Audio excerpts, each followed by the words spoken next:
And so people are generous with us. And that's one of the good things about being small scale. It's more of a person-to-person thing. We're dealing with each other as people primarily rather than customer proprietor.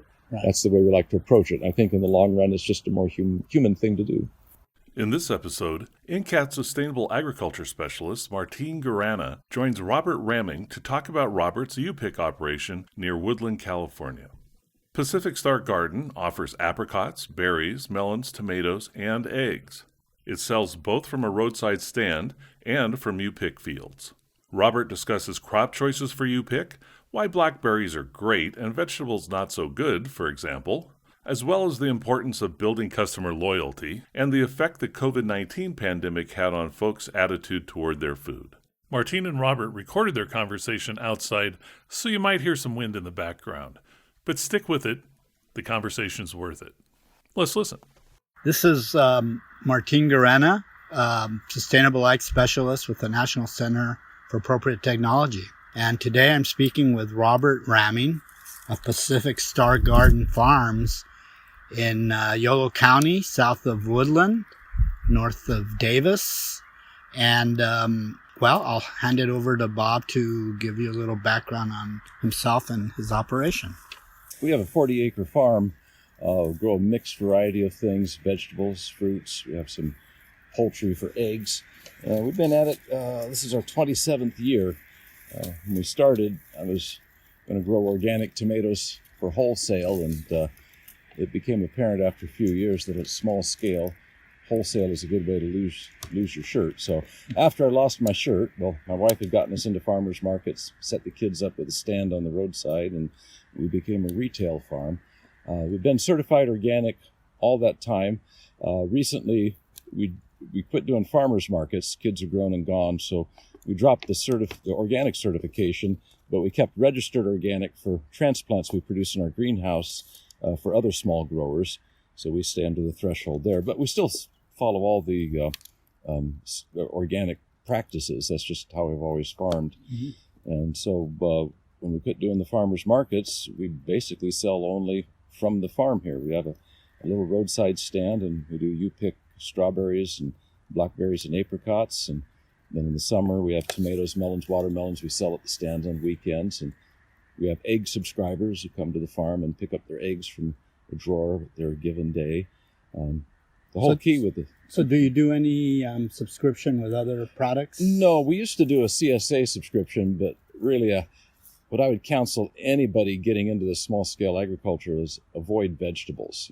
Sure, out here, so this is our family garden, but so how many acres do you have here? Well, the whole place is 40 acres. The family garden is about 1/10 of an acre. The strawberry patch is 1/2 acre. The blackberry patch, we just doubled it. It's 1/2 acre now. We have about 1/2 acre of apricots. We've got 3 acres of, right now, dry pasture with about 200 birds. Yeah, the vegetables CSA didn't work out. It's way too much labor at a small scale for the bit of money, and people just don't eat their vegetables. After a while, they drift away. Even though we kept the box really varied, what it comes down to is fat, sugar, and alcohol. So, the tomatoes. And you can't sell alcohol. Someday we're growing some hops and barley for beer, but you can get a small craft license, but it takes years to develop that. So when people ask me what should be done, strawberries are good, especially if it's U-Pick, but they are a lot of labor and a lot of money up every year. Blackberries are the best. The plants are cheap. You get a crop the second year. You're pruning all your labor. You can do over a long period of many weeks. You don't have to do it all at once. You can just be open on the weekends. You can keep a full-time job. And, once the plants are in, you don't even need a tractor. Uh-huh. So at the roadside stand, you don't have the option of people just going and buying. They have to come and pick. Right now we have the transplants at the stand. That's one benefit to the pandemic is a lot of garden transplants. We pot them up. We start veggie transplants in trays in our greenhouse. Then we pot them up to 3-inch pots, and we leave that on self-serve. But the strawberries, the fruit, that's all strictly U-Pick. We don't have any employees, so that's a big saving. There's an old book Robert Watley wrote it. He was a professor at University of Oklahoma back in the 70s. how to make $100,000 on 25 acres. And, Yeah. Basically it was you pick. This was written back before computers. It was grow stuff that people will come out and pick, whether it's, green beans or fruit. And you can grow one family can grow 25 acres of stuff. You set it up with hours. There's a lot of you pick places up north for blueberries. And basically that was the thing. If you're going to make money small scale farming, the customer has to do the picking.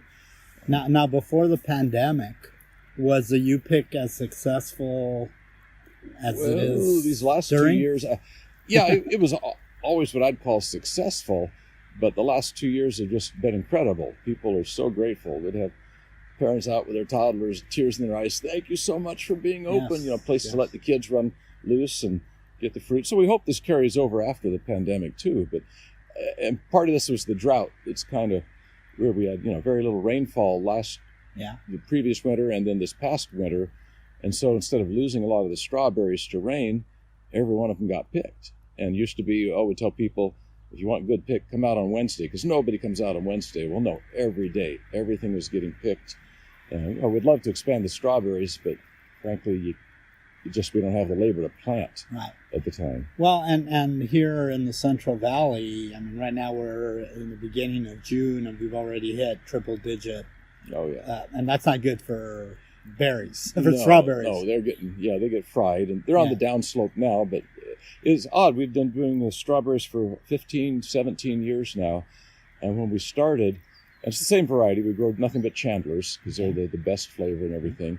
But we'd tell people, come out April 15th, tax day, and that's when we'd have enough to open U-Pick. And then the last 5 or 6 years, it's just been getting earlier and earlier and earlier. Last year, we opened, it was late March 25th or something. This year, it was March 15th. We had so many strawberries we had to open up. So one advantage of climate change. Yeah, it could be climate change plus, the very dry winter and, the extra heat. But, early start, it's an early shutoff. They're on the downslope now, and they'll be done before the end of the month. So, of course, there's advantages and disadvantages to U-Pick. The first thing that comes to mind, of course, is labor. You don't pay much in labor. But one disadvantage to that is that you have people that go out there and don't pick right, or sometimes damage plants, or don't pick uniformly. So how is that's that the managed? Advantage to blackberries with thorns. They don't damage the plants. But having said that, we have added, initially with the blackberries, we tried a whole lot of them many years ago. And back then, that was about 20 years ago, we were not happy with the thornless, semi-erect kind. The flavor just didn't seem to be there compared to berries and marionberries. Those are just superb flavor, but they are trailing thorny vines, and they're more difficult to prune and so forth. And since then, University of Arkansas has come out with different varieties, and other ones have too, where the flavor is much better. So I scanned them all and researched them last year and settled on some varieties. And, there's been many different commercial varieties out. So I looked for the ratings from universities. Anything that said really firm for good shipping, I wouldn't do that. Mm-hmm. One more suitable for backyard, okay, that's good. Some they actually had flavor ratings. They did flavor, acidity, sugar content, and so forth.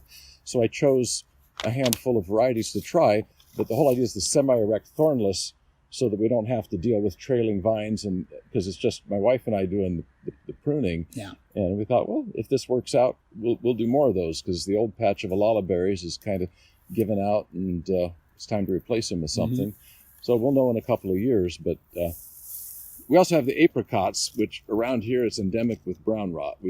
They'll bloom, and then the years, if the blossoms crisp up and fall, turn brown, then we know we're not going to get any fruit.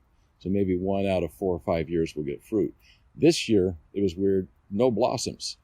I think it might have had to do with chilling hours, because we only had a couple of light frosts, no killing frost.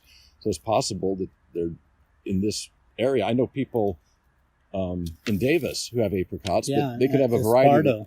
Maybe they have low chilling hour requirements. Yeah. Maybe they got, you get over there towards Capay Valley and they get a little more severe weather. Mm-hmm. They get more cold. But in our little pocket here, it's possible we just didn't get the chilling hours. So that's a shame, because the apricots sell really good. Yeah. For you pick fruit, we had other things, and we've seen other people try stuff. Apples, peaches. Well, peaches you can't let ripen on a tree. They got to be mature, but still firm. They got to be handled properly. Apples, kind of the same thing, and it's hard to pick an apple without damaging the spur. Right. So when it comes to you pick fruit that people will drive a long way for the sugar, what we found is blackberries, strawberries, and apricots. Yeah, well, with fruit trees, of course, there's you need ladders, and there's that whole liability we put in semi-dwarf varieties because with our insurance company, we couldn't get U-pick insurance for the trees unless it was all feet on the ground. So there is insurance specifically for U-pick out there. Yeah, it used to be when we started the farm. We started the small scale. It was Cal Farm Insurance that got bought up by Nationwide then, and they were the only ones to offer U-pick. Now, I think I've seen references to 2 or 3 other companies because it wasn't just U-pick. It was like having a farm stand, and selling at farmers markets. It wasn't your typical agriculture. Right. And we found reasonable insurance for the U-pick thing, but no customers on ladders. Right, right. And as far as the tomatoes, the other vegetables, it's not worth it to have that as a U-pick. Having said that, this family garden here, we do have 4 or 5 other families. That are interested in this, so we grow more than just what our couple of families can eat. And so you lease out that piece of land? Actually, there are in our front garden by the stand. We have some little beds, and there are some friends from church who wanted to rent some beds. So for a few dollars a month, they can rent a bed, and I put the drip in, and they can get their gardening urge scratched there. So how many families do you have? Well, there's 3 that all went in together. They're all like 3 best friends that. They're and their families, and they all have little kids. I think you've seen them out here. And then there's another person, she and her daughter has rented 3 short beds. And so I thought, well, I don't necessarily want to be a landlord, but kind of know these people. And it's not like I'm going to set up a huge community garden and turn it into a big business. Right. And then there are some that like to pick, and they understand the vegetables, and so that we trust them to come out and just pick through our personal garden, and they leave a note and money for whatever they take. But again, it's not like the business end of things, and we're not going to really let people do U-pick on the tomatoes because the tomatoes are so valuable, and you can pick, we use the short stake determinant kind, and when they hit a flush, you can pick 300 or 400 pounds an hour, one person, so it's pointless to have somebody out there messing with your plants. Right. So you basically pick the vegetables and take them to the stand. And at the stand, the primary things, which will start at the end of this month, melons, watermelons, and tomatoes. Again, it's just sugar stuff. Things that if you let them ripen all the way, they're so much better than what you'll find in the standard, wholesale vegetable outlets. So we grow the variety. Even a lot of them are commercial varieties, but we test them first. Sure. And the key is let them ripen all the way. Ripen beyond the point where you normally pick them for shipping. Like cantaloupe, they'll pick them at quarter slip or half slip. We let them go full slip, and like the ambrosias, they won't last one more day. After we pick them, we got to make sure they're in the shade. Right. Can't stack them more than 2 deep, and after 4 or 5 days, they're no good. But it's like eating candy. Sure. And the fact that you're no longer certified organic. How do you advertise? What do you say? Well, we don't advertise. We've been at this so many years. We have our own customer base. We don't even send out emails anymore. My wife puts stuff on Facebook just to let people know what's going on. So it's people that have known you for a while. Right. The main reason we were certified organic was for the farmers markets. Because there, you're just seeing somebody across the table. They're not on your land. But here, we're out here. If they have questions, we can answer them. They can see what's grown. They can walk around the farm. When we first started selling from the farm, I was a bit curmudgeonly about it. The kids were little. I was losing my shirt wholesaling, and I was grumpy about it. That my wife had the little kids set up card table next to the driveway, and occasionally they say, "Dad, this guy wants to know or see the plants." And I found actually I like showing our farm and how we do things and the history of it and the way we do things. You mentioned you also sell eggs, also meat? We did a couple of times. A lot of our main customer base is our egg subscribers because they come to the farm year-round. Mm-hmm. So even though a couple of years ago we quit leaving the tomatoes and melons out at the stand by themselves with their honor box because we found out the last couple of years people haven't been so honorable. So if our egg subscribers want something, since they go into a locked cabinet, they would just let us know, and with their eggs, we'd also pile in tomatoes, a couple of cantaloupe or a watermelon. And that's probably, we'll do that this year. And the difference in egg taste is huge when you have pastured birds. Yes. And they can get bugs, and you can Yes. throw extra veggies into them. People notice that, and so they're willing to drive. Of course, we're close to town. That's the key. Right. Tell people, if you're going to do small agriculture, be close to your customers. We're, about 1.5 miles from Woodland, about 4.5 miles from Davis. So we've got literally within a bike ride, we have over 100,000 people. And so we've... And a major highway. Yeah, we weren't happy with the roadway when we bought here on Road 99. It was better than Road 98, but it's a lot of traffic. But it's mainly commuter between Woodland and Davis. Yes. And a lot of bicycles go by. There's a bike lane, and so it's visible. And so actually the high level of traffic was turned to our advantage. But with the way we do things, we have no shipping. Like I say, since we don't haul stuff to farmers markets, we don't do certified organic anymore. We have no labeling, no marketing, no advertising, no packaging, no labeling, and so basically, it's the trust you've developed with your customers. Right. Sells. Yeah, and so we've had to change a little bit. So, like I say, instead of leaving things piled up out at the stand and trust the honor box, we still do the U-Pick fruit on the honor system because we don't have employees, so we can't tend the stand, but.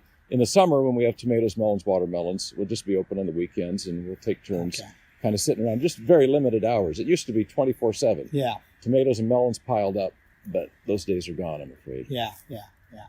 As far as new farmers trying to get into this U-Pick market, what kind of advice would you you've got to be a people person or be married to one, as my wife.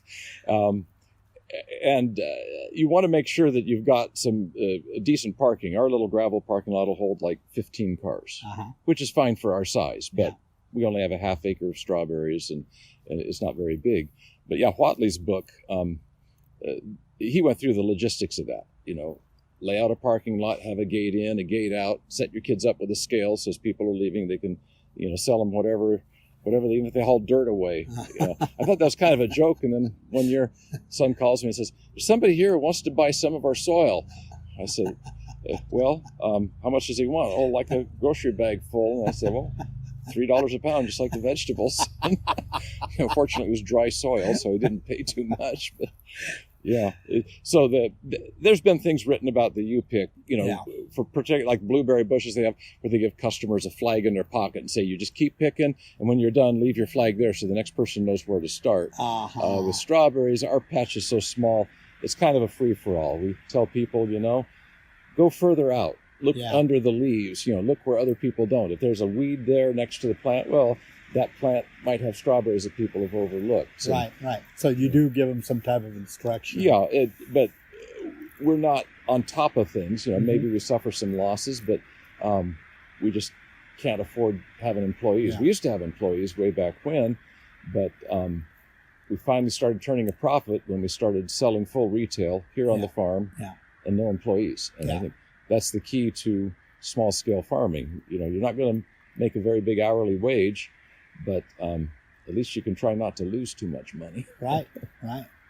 The other thing, too, I notice a lot of young children, from toddlers to like 6, 7, 8-year-olds. That's what people like. They could bring their little kids out here, and they step on strawberry plants, and there's damage. But, that I think people overpay during the pandemic. Yeah. Instead of finding like coins and ones in the box, we'd find 10s and 20s. We could catch people who were rounding up. Yeah.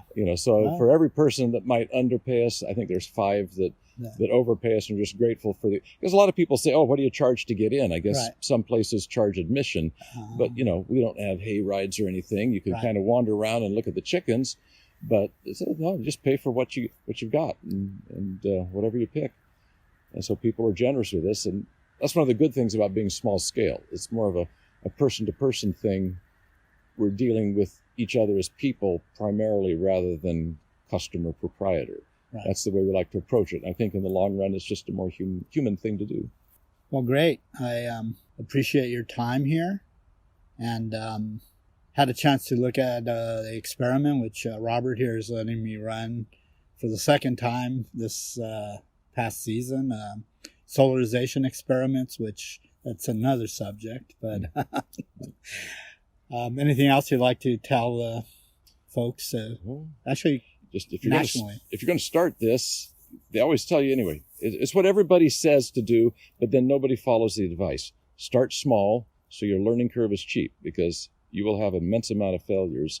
And basically, if you're going to do small scale farming, you've got to sell direct to your customers, and don't schlep stuff all over. Every hour you're on the road is an hour you're not farming, and you're in this to farm. Great. That's it. Pacific Star Gardens. Anybody can look us up on Google. Shoot me an email if you have questions. Very good. You're on Facebook too, right? Yeah, my wife runs I call the Face Blocks page. Yeah. Well, thank you much, Robert. You bet. Pleasure, Martin. That's it for this episode. Thanks for listening. Additional information about this episode and related resources can be found at attra.incat.org. Don't miss an episode. Subscribe to Voices from the Field wherever you get your podcasts. I'm your host, Rich Myers. ATTRA, Voices from the Field, is produced by the National Center for Appropriate Technology, headquartered in Butte, Montana. It's supported by the USDA Rural Business Cooperative Service as part of NCAT's ATTRA Sustainable Agriculture Program. Any opinions, findings, conclusions, or recommendations expressed in this recording are those of the participants and do not necessarily reflect the views of the USDA or NCAT. We'll catch you again next week, and until then, keep on farming.